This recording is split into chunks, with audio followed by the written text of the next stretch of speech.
have you had any conversations with lawyers where they came to you and they said, hey, we're doing X, Y, and Z, but I'm not seeing any kind of increase in referrals? Yeah, that's a great question. It's never happened. Welcome back to the Law Firm Marketing Minute. As always, I am your host, Mike, and today I'm joined by Fanny, who is the Director of Ops here at Spotlight Branding. Awesome to have you on the podcast. Well, thank you for having me, Mike. I'm always happy to spend some time with you and talk about the important aspects of marketing. Yeah, we'll get into some really cool details today about really around referrals. I mean, obviously, from your point of view, you work hand to hand with law firms on a daily basis, whereas from my point of view, I'm working more on creating content for law firms for them to consume, whereas you're creating content for law firms for their audience to consume. So tell me about like referrals, like in your conversations with lawyers, what's like the big thing about referrals that you have seen in your time with Spotlight Branding? Yeah, so I think actually it's very comparable what we would be doing for referrals than lawyers should be doing for referrals. So I'll say what I've seen is that a lot of lawyers are like, oh, referrals are great, but I'm not doing anything to get them. Like, oh, how good if they come to me, you know? Sure. Yeah. Which is like, capitalize on this, you know? Yeah. Referrals are the best types of clients you could ever get. Their cost of acquisition is very low. Like, it doesn't cost you anything to get a referral. Like, they will come from one of your other clients, and then they'll show up, and they'll be, those people that are not only informed about what you do, you barely need to convince them because someone else did that for you. They might be even willing to pay more money to get your services because they know you're doing a great job. Let's say you handled one of their friends' divorce and they got exactly what they needed. Like, that's probably just someone that you're not going to have to go through a huge amount of convincing of like, hey, you should be working with me. So that's a little bit the power of referrals, is like the quality of the client that will bring you for like probably the lowest price ever. Yeah. Especially when we're at events. I know you've been to some events for Spotlight. I've been to some of the events, and 9 times out of 10, when I'm talking to a lawyer that I just met for the first time, and I'm saying, "Hey, like, where do you get most of your business from?" 9 times out of 10, most of their business comes from word of mouth referrals, right? It's just like you said, it's the lowest cost because you've already helped someone's friend, and you don't need to necessarily spend that extra time in order to convince them. So when it comes to referrals, I mean, I feel like you said, there's some lawyers that aren't doing really anything to get referrals. It just kind of happens. Yeah. So talk to me about those lawyers that think that they are getting as many referrals as they could get. I'm kind of leading question here because I know you know the answer already. But like, what's the little myth behind that? Yeah, I think a lot of people just think, hey, I'm getting as many referrals as I could because I'm doing a great job, and that's not entirely untrue. Doing a great job will bring you referrals, like that. Yeah. That is the reality of things too. But if you're not thinking of nurturing your current network, they'll forget about you. That's very simple. If you're not often in their inboxes or on their social media, they'll forget about you, and your referral potential, like that's really who can refer you, will forget your name, will forget what you do, will forget what you're good at in a few years. So when we're talking about like referral business as well, this is not something that's like, oh, I want a new client, I'm gonna go and get a referral. Like, that's a lot of like the hunting kind of thing of like you're doing Google ads, you're doing this type of marketing to get new clients, because it feels, I don't know why it makes more sense in people's minds to go and get new clients. I know, because they're harder to win over exactly than the recurring ones, right? Whereas like literally you could get more referrals and you could maximize your referral potential if you were just nurturing properly your current network. And what that can look like can be, going to events. Obviously, networking is extremely important if you can stay, connected to your community, and that's really, there is that social element to it. And then there's digital marketing. Like, you can send a newsletter every month and just be like, hey, that's what I'm working on, and those are my wins, and those are the challenges that I know you guys have, and probably that current network that you're nurturing, they'll forward that newsletter. They'll make sure that someone that's going through divorce, I had that example earlier, but I don't know, they're going through a conviction, like if you want to talk about criminal law, like it's something that needs to kind of be done discreetly, and like you might not just want to forward a newsletter and just be like, hey, I saw this, like you might be interested, or you're building your business, like you're going to need contracts and stuff like that. Like, here's a person that I know is working on this right now and actually created that fantastic free resource that, could help you figure out the first steps. So for me, that's really what it is. It's like, yes, you're getting referrals, great for you, but the idea is like you should maximize the amount of referrals you can get, and that means staying in touch with your current network as often as possible in a consistent and valuable way, so that you can, let's say you have a network of 100 people and you're getting 2 referrals a year. That's great, but actually nurturing your audience will give you 45 referrals a year. That's really the idea. So let's talk about maximizing. How does a lawyer know when they've maximized their referrals? Yeah, it's that little.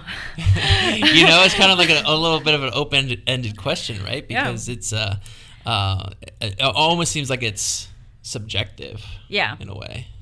It can be, and then it can be also a little uncomfortable because you're hitting a plateau, and that happens. It's like, it's okay. Maybe you are hitting a plateau in your referrals.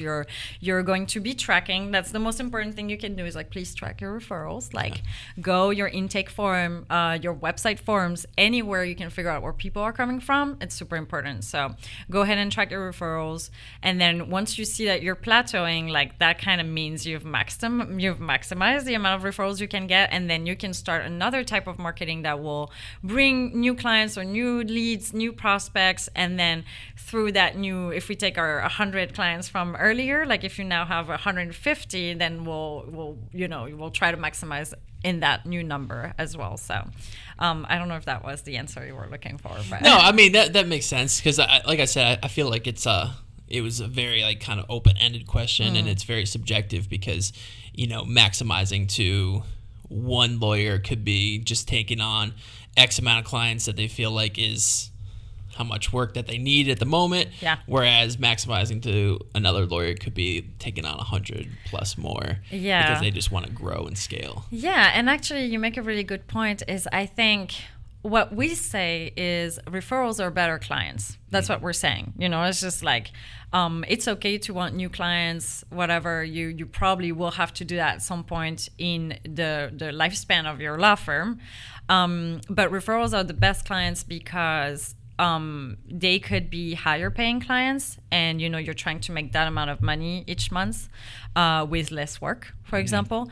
They could be people who are your preferred load case, like just that's what you want to work on, because you've done such a great job with one of your clients on merger and acquisition, and then that's basically what you're going to do, because maybe it also brings you more money, or whatever the reasons are. The idea is like maximizing your referral is also how you're going to make sure you're getting the clients that you want through the door. So let's talk about how to get more referrals, right? Yeah. Like you just said, what we say is, more referrals get you better clients.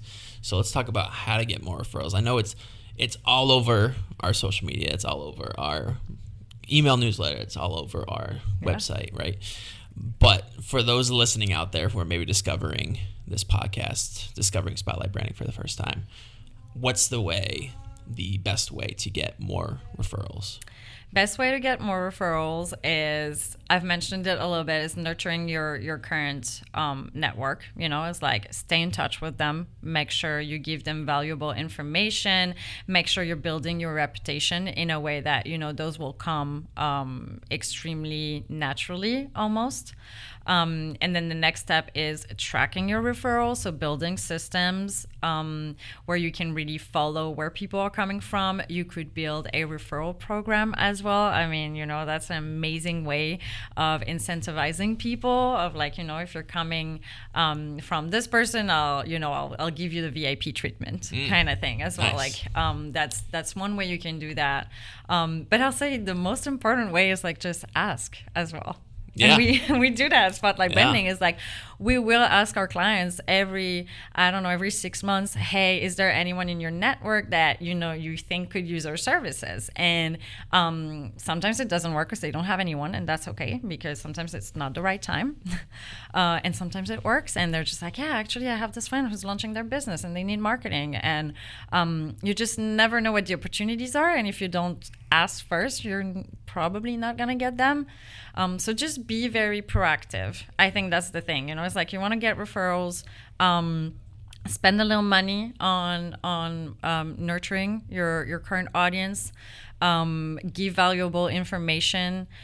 Keep building that reputation, and also make sure you have systems in place to ask and track. Have you had any conversations with lawyers where they came to you and they said, hey, we're doing X, Y, and Z, but I'm not seeing any kind of increase in referrals. What would you say to that if that was ever a case or a conversation? Yeah, that's a great question. It's never happened. Terrific. I will tell you. That's the best answer. Yeah, a lot of our clients, when they actually put the work in or they invest that little amount of money in like nurturing, that usually works. Yeah. Then what we've had is the plateauing thing of like, yeah, maybe we've done this for a couple of years. It's just kind of still at the same level. What can we do next? Which is when we tell them like that's kind of the time to go and grow your network, so that we can maximize once again. And so when you go and grow your network, it's still very much like networking events or like even ads on social media, those type of things, like that are a little bit more lead generational.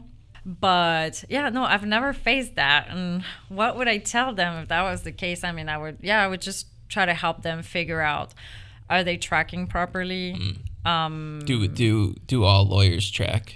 No. No, actually, I would say the vast majority. We still have those conversations of like, are you tracking referrals? No, I'm not. Or yes, I am. But then when you dig deeper, it's like, no, you're not really tracking referrals. Like, do you have a CRM system that will track referrals? I'm like, no. So definitely that's the first step. That would just be like, okay, make sure your system in place is just really giving you the numbers that you want to know about. I think I would definitely just try to help them figure out what the next step is, which is, at some point, if everybody in your network has given you a referral, like, first of all, you can go and probably get more from them because they don't know just one person. Yeah. And then, you can start growing your network a little bit more, and then keep doing what you're doing, which is nurturing that network and keeping them in the loop of like what you're up to. I think the most important is like also that nurturing aspect of things is give value. And I've said that a few times, but like, what does that look like? It's more, don't share recipes in your newsletter, go and really talk about, a case or like an interesting blog topic or an FAQ, something like this. Your blogs should definitely answer people's most asked questions. Like nobody is asking you to write a blog that's going to be 2,000 words long and talk about something that is super legalese like you want it to be accessible, answer most common questions, and just be super valuable. Like you want to help your audience. Mm-hmm. And when we first started this episode, I had mentioned that you in your seat, you basically have to look through a lawyer's lens, and but you also have to kind of look through almost like a double lens, because you have to look through the lens of the lawyer, looking through the lens of their audience when it comes to creating content, because ultimately you're not creating content for law firms for other law firms. Correct. You're creating content for, and I feel like there's a lot of law firms that kind of hit that wall where they do kind of format, like, say, their blogs for, they're a little too sophisticated. They're a little too, they use phrases and words that, you know, people like me wouldn't understand and be like, what, you know, I'd be looking through my Latin dictionary, like, what are they talking about? Also to that point of them not exactly, you know, creating content for their audience, I feel like knowing your audience and just understanding that, hey, like, it's okay to ask. It's okay to ask for things, right? Yeah. Because at the end of the day, if you're helping somebody, if you're making their life better, you know, it's probably a really tough situation, you know, to get through. But once you get through, I mean, hopefully the grass is greener on the other side. Yeah. And these are people that hopefully they like you hopefully. after the fact. and it's okay to just ask. 100%. I agree. I think when you create content for your audience as a lawyer, you need to be extremely aware. And I know they know that. It's just it doesn't translate to their marketing for some reason. But people are running high on emotions when asking for help through an attorney. You know that it is a big business decision, a big family decision, a felony, like whatever you're using your attorney for. It can be really happy moments, just as it can be really sad ones or difficult ones. And I think that, you know, once you've understood that and you can have a clear target market of like, okay, the people I'm really trying to target right now are like between 25 and 35 and they're going through adoption. Like, I don't know what your target market is. But once you've figured that out and you understand their main emotions, in your marketing, you're really going to make sure that transpires. And I think that really helps put people at ease. And indeed, when you're going to ask, they're going to like you because, you know, you're compassionate, you have empathy, and they feel understood, which don't we all want to feel understood, you know? Like, I think at the end, human condition is a little bit just that. Oh, yeah, absolutely. And how often should a law firm be asking? Like, should they be asking through a CTA on every piece of content they create, or should they ask individually? Or that's a great question. I think you want to try to avoid like too many CTAs and be too salesy. I think what we call indirect CTAs is probably like the best way to do that online, you know, of like you have a free resource and you want people to sign up for it. Because at the end of the day, like the free resource is really a gain of value for them. Like they'll get value out of it.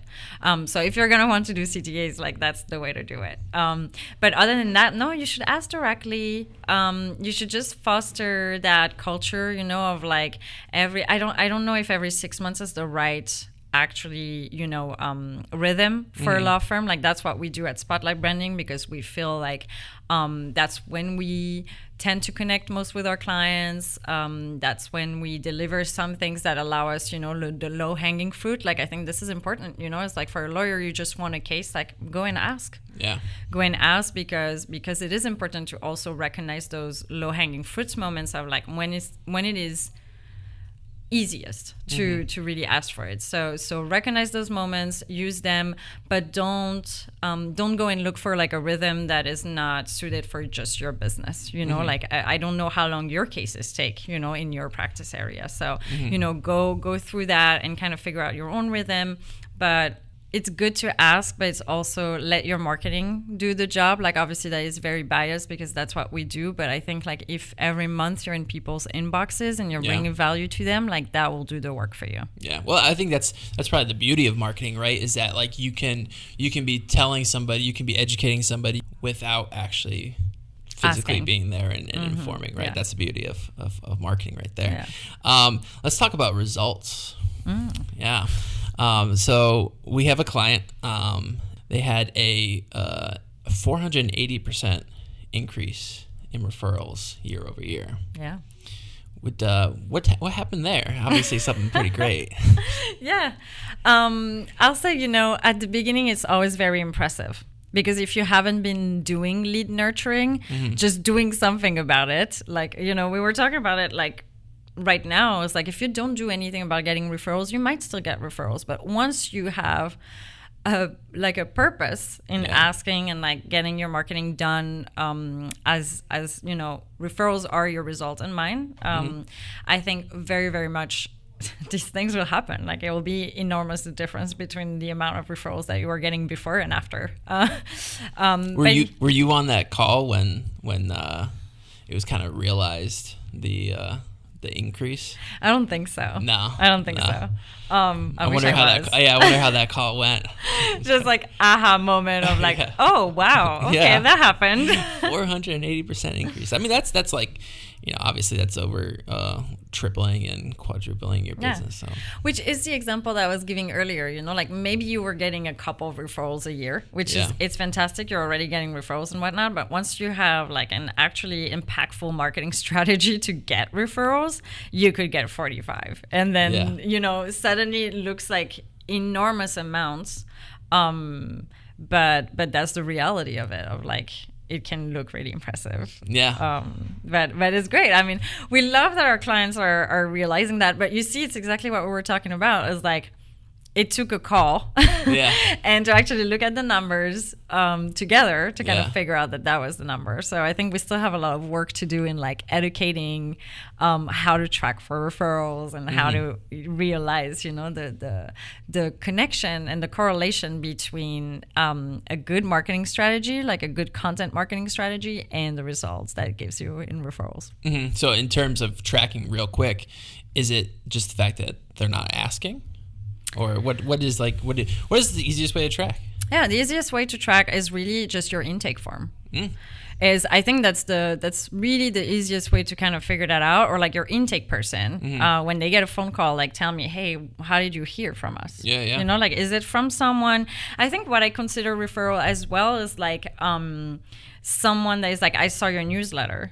Like at the end of the day, that's for us because of what we do. This is also a referral, so obviously there is tell me if you're coming from someone that I know, but like also tell me, have you seen my newsletter? Have you seen my social media? Have you listened to my podcast? Yeah. You should track wherever your people are coming from. And if there's a phone call, if there's a download on your website, like you should absolutely track all of this. Like nobody's asking you to take a deep dive into those numbers every month either. You have other things to do. But check it out, you could figure out that maybe your newsletter is what's bringing most people in your house, because someone forwarded it to them. Or you could figure out that there's that one person that has had one case with you and is like sending you 12 other people in the next year, like it's very important to figure out where people are coming from. Yeah, and also just from a straight up business standpoint, like if any other business, right, was like, not just necessarily a law firm, if any other business was like, digital, and they want to know where their clients were. I mean, wouldn't you want to know? Exactly. Wouldn't you want to see what's working? Exactly. And honestly, it can be as easy as like even, okay, your intake person is doing that, but like, let's say online, people on your website, they're going to download a I don't know, like a free resource, or they might subscribe to your newsletter. Like just add that little question, like, where did you see us first? Like, how do you know about us? And that already gives you like a mountain of data that then you can focus on some areas that are working really well for you. Or it's that simple, really. And I feel like especially if it's a referral, I feel like a lot of people would be would be happier to tell you that, hey, you worked with my friend and you helped him out, and hoping that you could do the same thing for them, right? Yeah. Kind of like, hey, you did it for them, so but it's amazing. Sometimes people just don't say that, though. Yeah. And if you don't have a system in place to actually make sure you know about that, like how many times we've had sometimes people that come to us and, thank God we have a system in place, because like, oh yeah, that lawyer told me about you guys. And we're like, well, we asked for referrals and they never like gave your name, but they actually were doing that work for us in the background, and we want to thank them in a way or another. So there's also that, like if you figure out that someone is sending you a lot of business, like maybe you're gonna start, building that relationship with that person, and like it opens a whole world out there. To just know where these people are coming from. Any last pieces of advice, comments that you'd like to make about referrals and the power of referrals? Yeah, just embrace it. Don't snub it. Don't think it's better to go and look for new clients all the time. Just very much maximize what you can there. That is, if there's one takeaway from this conversation, it's like there are small things you can put in place to make that happen. Do it today. Do it today. Yeah. You heard it here. All right. CTA. By the way, well, Fanny, appreciate you being on. And hope you enjoyed this conversation as much as hopefully our audience will. And everyone else, have a great weekend, and we'll see you next time.